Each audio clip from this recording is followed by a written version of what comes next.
with my roommate after leaving my long-term ex. My roommate was a work colleague working in the supermarket I was working in. I lived with him for 4 years. It was good and bad. Living with him had its pros and cons. I was just happy to have somewhere to stay.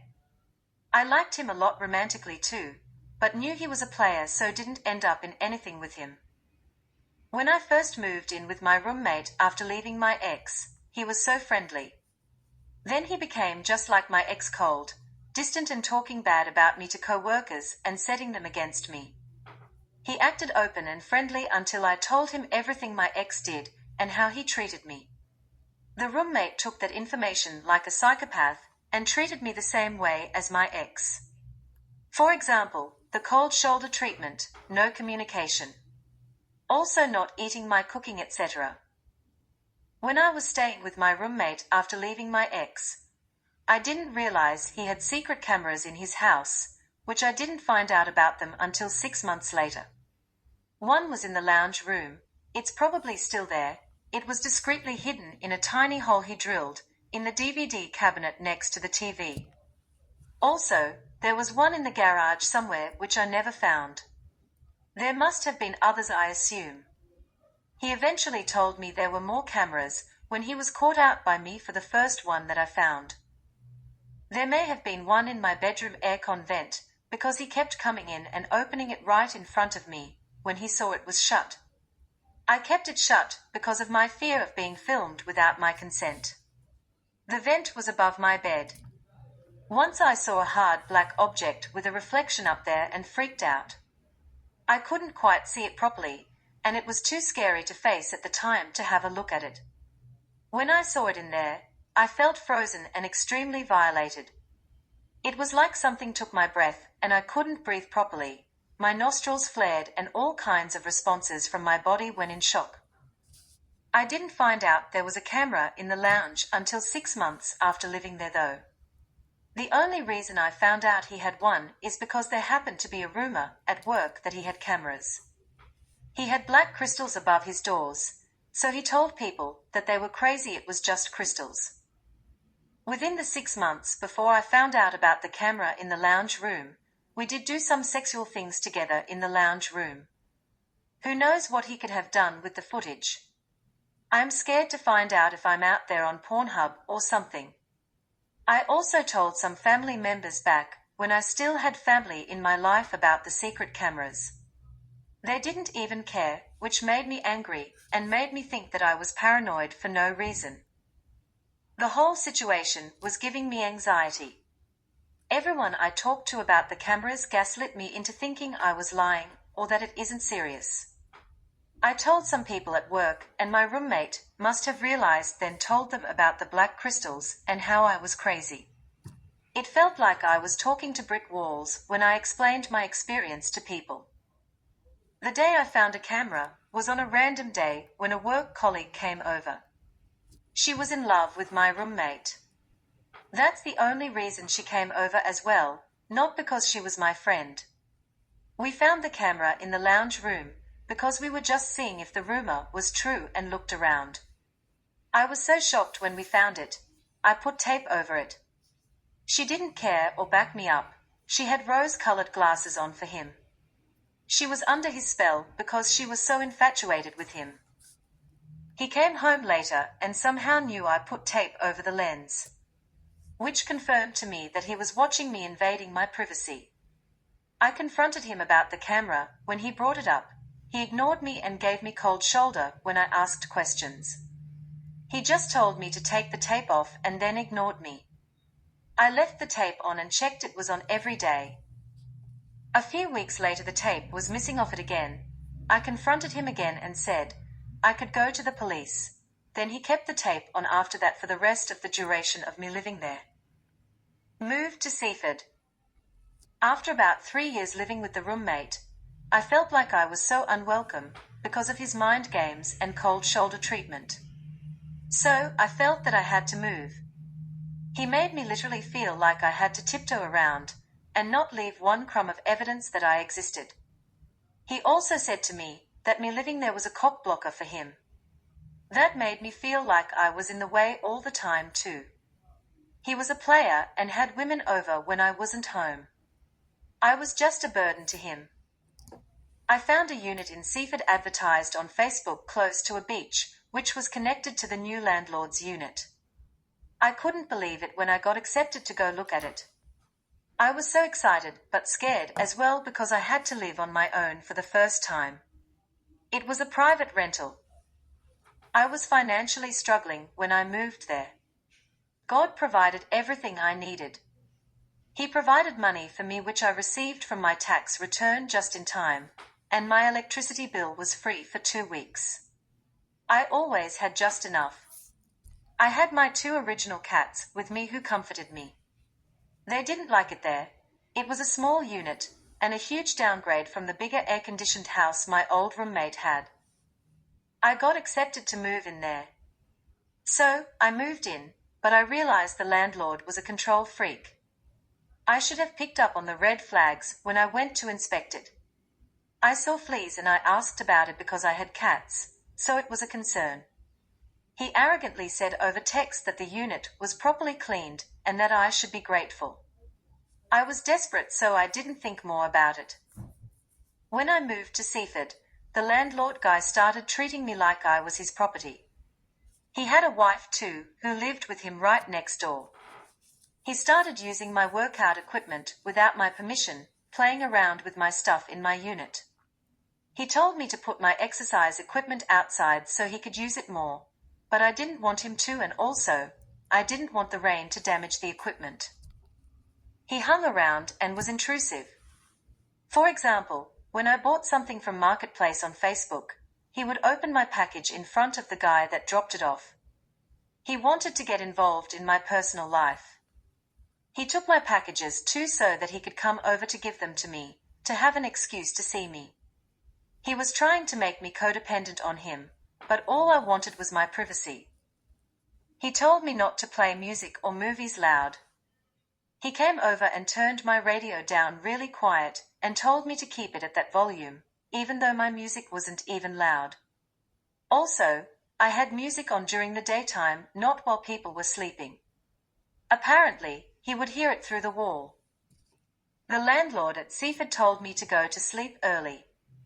He wouldn't let me change the locks either because towards the end of me being there, I wanted to.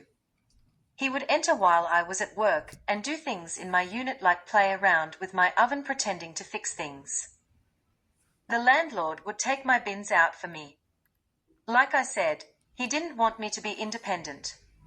He always hung around and wouldn't leave me alone. I got creepy vibes in the pit of my stomach. He was always walking past the units and seeing what I was doing, so I kept the blinds shut. The landlord also told me not to put curtains up in the bathroom. He knew when I was having a shower too, because the walls are thin, and the plumbing was so loud. I felt so sick and creeped out being around him. I felt trapped. I had just made a huge deposit to live there too, so felt like I had to stay there. I tried having showers in the daytime, or every few nights, because I was scared. Another red flag I should have seen was he wanted the bond money in cash, but I didn't get cash out when I went to sign the lease. He was mad and guilt-tripped me, telling me to bring cash. I told him I would bank transfer it, which we ended up doing. He still didn't want to give me the key to the unit even after I sent the money. He told me to wait a few days until he was sure the money went through. He would always walk past my bathroom window with no curtains while I was in there. It was so uncomfortable. I felt so grossed out by him. The landlord made more rules and told me that I can't have men over. I didn't want to break the lease. I stayed as long as I mentally could. I broke down crying when I was at work and asked some co-workers what I should do. They said to see if my old roommate would let me stay with him again. I had nowhere to go and felt unsafe, so I went back to live with my old roommate who I worked with. I felt so out of place and unwelcome. It felt cold and lonely. My old roommate had already played a victim from me leaving and spreading lies at work to get co-workers to go against me. Before I left Seaford and went back to the old roommate's house, the landlord from Seaford manipulated me to try to make me stay. He even cried crocodile tears while hovering outside the front door while I was packing boxes. I only got some of the money back too, by the way. I paid around $1,500 and got $700 back. I was there for 2 weeks. He was hesitant to sign the forms to break the lease too. I didn't fall for his mind games. I just wanted to get out. When I was waiting for him to sign the forms, he dragged it out and kept crying and making me feel sorry for him. When I moved back to the old roommate's house, I tried to keep to myself and isolate in my room as much as possible. I didn't want to be in his way. I kept my vents shut in case there was still cameras up there. He didn't like me being there. It was even worse going back there for the second time. I spent so much of my savings moving. I paid for removalists, etc. A girl from work offered to help me move because her boyfriend had a trailer, but she switched up on me at last minute, which I knew she would because I'm used to girls switching up on me, so lucky I had a backup plan and had money for removalists. I had to pay for junk removal and stuff too. The truck drivers laughed at me because they had to move all my stuff out and then back again. Somehow, some way, I always seemed to get the money I needed from God. Tax return, back pay, or extra shifts. I almost emptied my credit card though, had to pay that back. It was an expensive experience and a waste of energy moving to Seaford. I should have just stayed at the roommate's house and maybe looked for a proper rental through an agency. The only good thing that came out of the experience was that at least I got rid of a lot of junk I had stored in boxes next to my bed from when I left my ex. It was mostly just kitchen stuff, and I think fabric scraps from my sewing I was doing while living at the roommate's house. During the last wave of the pandemic, I lost my long-term job of 9 years at the supermarket that I was forced to quit. So, I had to move out from the roommate's house again, and I spent ages trying to find a rental nearby and close to work. He didn't want to support me if I didn't have a job, so I had to leave. I couldn't live there anymore anyway. I looked at a few rentals, but I was way down on the list because I didn't have kids or anything, so the real estate agents picked people who had kids to look after to be the first choice to take the rentals. I was so stressed out because I couldn't find a rental or a new job. I decided to expand my search and found a unit on the other side of Melbourne, which I miraculously ended up moving into. I talk about the experience moving to the new rental soon. The new unit didn't have too many people interested in it, just one other lady. The real estate agent picked me. At first, I was in disbelief because I felt like I didn't deserve it. I had no job and only had the money I got paid out with by the supermarket to move and to survive on from December to April.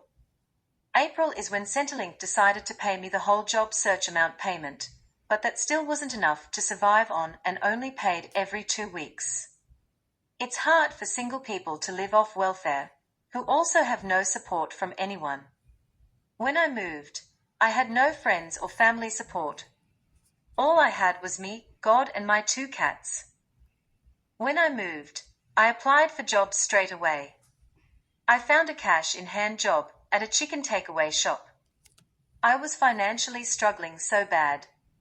I worked at a chicken shop for about 2 weeks the first time. I worked there again in the future because I was desperate for money, so was there for maybe another couple of weeks. The reason I left the first time is because the manager was creepy and kept hitting on me. He is married, has a wife and lots of kids. He didn't pay me unless I kept begging for my money. Even then he didn't pay the whole amount, and it was only $18 which was way under the average pay amount for an adult. The adult minimum wage legally is around $22 in Australia. When I left the first time, I left a bad review on Google saying he doesn't pay staff and is rude and disrespectful. I was mad because he didn't pay my week's wages and wasn't going to either. The next day he called me up to come and get my pay, so I go there, and he abusively yells at me repeatedly to take off the review on Google Maps, and he said take your damn money, plus a lot of other nasty things too. He forced me to sit down and take all his yelling. He looked like he was going to punch me. He reminded me of when my dad used to get angry. His face was shaking, eyes wide open and red veins popping out. I felt his energy was unpredictable. I stayed calm and took down the review in front of him, while he was watching me do it. He gaslighted me saying I should demand my money instead of leaving reviews, even though I did demand it, and he ignored me. I shouldn't have to beg for my hard-earned pay anyway. He was taking advantage of me because I had no support. After I quit that toxic job, I wasn't getting any money coming in and was stressed out not knowing how my bills would be paid. I was eating into the payout money quickly just to buy necessities. I was in survival mode and trying not to have a mental breakdown or an anxiety attack. I did have a panic attack and I felt alone too. The chicken shop guy rang me and had a sob story to make me come back in and work there again. I needed money, so I did go back to work there. The reason I quit the second time is because he was hitting on me and creeping me out. He tried to make me beg for my pay too. He wouldn't hand it over to me. After my shifts were over and when everyone else went home, he just wanted to sit and talk to me holding my money. He was getting close and tried to touch my hand a few times. On the last day there I took the money from his hands and left. I blocked every number related to that shop too. After I quit, that's when I found the guy on a dating website to clean his house, which I go into more depth with later in the book. I tried to open a cleaning business when I moved, but it didn't work out. He was one of my only customers at the time. The money I got cleaning his house helped me get by a bit longer. He used my situation to manipulate me. After I lost my job at the supermarket, and after I moved to the other side of Melbourne, I contacted a lawyer to see if they would help me get justice from unfair dismissal, but they wouldn't help, and I was struggling. They didn't care. Their excuse was because I didn't get fired, I quit. But I was manipulated to quit, so in my opinion it was unfair dismissal. I contacted my superannuation too, because I wanted to see if they would help me financially. Superannuation didn't help me unless I had kids. They wouldn't even let me take $1,000 out to help me survive. I'm surprised I didn't become homeless. God is my provider, and He always made a way for me. I ended up working at another cash-in-hand job at a cafe, which I found on Jora. Turns out it's the chicken shop's manager's cousin who was the manager there. When the cousin found out about me, the cafe employees made me feel unwelcome and put me down, also verbally abusing me. I worked so hard and efficiently there, the managers made it unbearable for me to keep working though. I quit after 2 weeks with no plan for the future or income stream. I only had a small amount coming in from Centrelink. Centrelink was only paying me $100 a fortnight at that time. The cafe also severely underpaid me, only paying me $15 per hour in cash. There were a lot of narcissists working there, and the women turned on me because I was positive and happy, and they kept trying to make me break by putting me down so that I would cry. I just wanted to have fun while working fast and efficiently instead of cowering down and being depressed. I was also outcast because I was Aussie, and they were all Lebanese. I kept getting blamed for things which lazy people did just to sabotage me.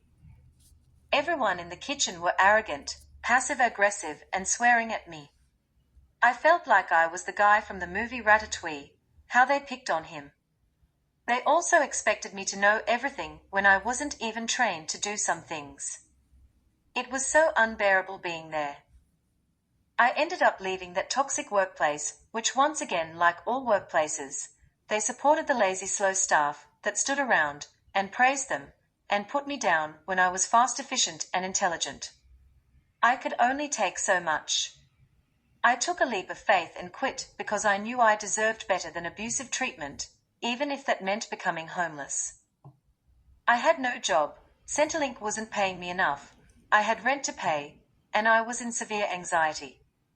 I didn't have furniture yet and was watching TV on the floor. I had a fold-up chair as well. I was struggling so bad.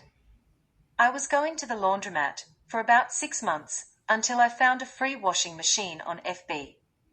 No aircon. I tried promoting my cleaning business and I found one customer, but it wasn't for long. I put 500 flyers and business cards out into letterboxes and had no callbacks. Also, FB ads weren't reaching customers. Facebook decided to shadow ban my cleaning page anyway for no reason, so I decided to give up my cleaning business. I lost hope.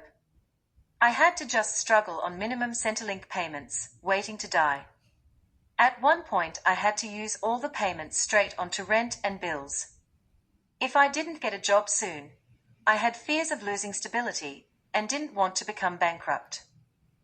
I started dating a guy from a dating website who I cleaned his house for when he found out I was struggling. On our first date, we went on a date to St. Kilda Beach. It was a stinking hot summer too. It was a fun date because we went swimming in the ocean too. We went on the Ferris wheel on the beachfront, as you can see in the photo. He let me and my cat stay for a week because it was too hot to live in my unit that I moved to. I struggled with the heat from having no aircon, and I really hated it. My girl cat fainted from the heat that summer in my unit. I emailed my landlord and asked if he could get the owners to put aircons in the block of units, and I said to him that the government were giving grants to homeowners to install air conditioning units. Eventually the owners put them in, and I was so happy. I started cleaning the guy's house, the guy I was dating at that time, so I could get some extra money to buy necessities. We were dating for a while, then one day I was cleaning his house, and he had a woman over half naked in his bed. Also, he got naked with her, and they laid under the blankets together. I finished cleaning the house because I really needed money. I pretended like it didn't affect me the whole time. My confidence was at an all-time low. I put on a brave poker face. It was awkward going in their room to vacuum and mop with them in bed together. I felt humiliated. Later I see photos that they went on the Ferris wheel together too. He must do the same thing with every girl he meets. This girl was rich, so that's probably why he didn't care about me and how I felt. On that day, it was nearly his birthday too, and I had bought him a gift, a NutriBullet, and gave him a hand-sewn necktie as a gift too. He opened them and was happy, but I wasn't after seeing them together naked. I had to act happy. I should have just took the gift back for a refund and kept my handmade gift, but I was too nice and didn't want to miss out on the payment for cleaning his house for him. After that time, he had the audacity to ask me to come over and clean again, and I said no. He said why not, because of her. I said what do you think? Then he said he didn't do anything wrong and I'm overreacting. Then I said imagine being in my shoes. Then he finally said sorry, but he didn't mean it. He worked in construction, and a few times I would go and do an end of builders clean at the sites he was working at. At first, I was getting paid for the first few houses that I cleaned by the construction company. Then the construction company stopped paying me for a few cleans. They weren't paying my invoices that I sent to them. I asked them several times for my money over text and calling the main boss, and they kept dodging and avoiding me. Even though they avoided paying me, they still asked me to do more cleans for them. The audacity. I went to debt collectors and finally got my pay 5 months later. I didn't get all the money back because I had to pay the debt collectors a fee. One sister of the guy I was dating helped me out a bit because she needed a cleaner and asked me to do it. I cleaned her house a few times and helped her do an end-of-lease clean because she was moving. She gave me some furniture which I needed. I was so grateful. She also told me all about her brother and how he doesn't respect women or respect her. His sister bought me sushi and I had never tried it before. I got addicted to sushi for a few weeks because it tasted so good. It started giving me acid reflux, so I stopped eating it. A few months went by, and I was running out of money. I was all alone with no job or help from anyone. I laid on my bed and cried my eyes out. All the job callbacks wouldn't hire me because I decided not to take a vaccine for a virus. I felt absolutely at my lowest. When I was crying my soul out, the phone rang, and it was a small cleaning company. The time that the phone rang was 2:22 p.m., and I knew it was my angels and God helping me. I took the job and was getting $400 a week to start with, then eventually $600 a week. It was a huge relief. The job was good at first, a blessing. It really was a blessing. Then it tuned into a toxic nightmare. It did help me survive for a while, so I put up with the mental and verbal abuse by the manager. The manager of that company used to bully me. She would single me out and harass me. She would rehang all the clothing I just hung and refold everything even though I folded it all her way. Customers preferred me instead of her to do the unpacking and stuff. She was horrible to me when we packed customers' boxes and unpacked their boxes. I also kept asking her to just give me cleaning jobs, not packing and unpacking jobs, but she sent other people to clean houses, and I had to do the packing jobs. She wanted to be around me, that's why, to be a narcissist and bully me. One example of her bullying is when she made me take heaps of boxes upstairs at a customer's house even though they belonged downstairs. I told her the boxes go downstairs, but she yelled at me and told me to put them up there, so I did. Then she told me to bring them all back down and that I was dumb for putting them upstairs. She said, "Can't you read what's on the boxes?" and made me look like a stupid idiot. She drained my positive energy. The manager for the cleaning company was evil and manipulative. She took out everything on me and got mad when the delivery truck drivers would flirt with me too. It was funny because I wasn't trying to cause anything. I was just socializing and working at the same time. She had no happiness in her heart. She didn't like that I was a happy person and that customers would talk to me and not to her.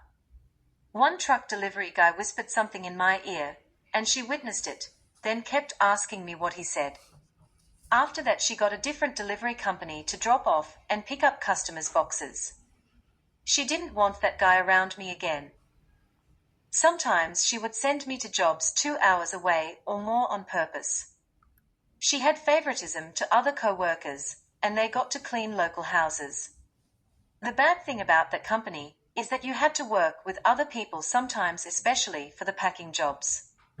Some of the co-workers hated me for no reason. One was nice to me though, and she believed in God. She made me believe in God more when we had to use a customer's vacuum cleaner which broke. She prayed to God, and 1 second after finishing her prayer, the vacuum cleaner worked again. It was a miracle. The manager would also talk to me on the phone when my shift was over and I was at home. She would lecture me and harass me for hours, also just talked about crap as well, wasting my time even on my days off too. I dreaded answering the phone. I hated seeing her number buzzing on my phone. I didn't like her voice, it was nagging. She tried seeing what I was doing in my free time. She was controlling and telling me what to cook for dinner and stuff like that. It was so annoying. She even called me once at the gym, and I had to stop my workout just to talk to her. I got angry and hanged up the phone. That made her even more hateful towards me. One day she was bullying me so much that I walked out halfway through a packing job and started crying in front of the customer. I couldn't hold the tears in any longer. A coworker came to check on me and helped me stay a bit longer, but I couldn't, so I just drove home. After that incident, she did give me fewer packing jobs and more cleaning jobs. After about a year working for that company, I quit with no backup plan. I couldn't tolerate being there any longer. I took a leap of faith and trusted God.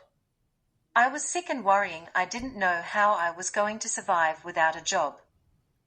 I found contracted work in retail stores doing merchandising work, such as planograms, but that was only for 3 weeks. It was a seasonal job, so they told me to quit.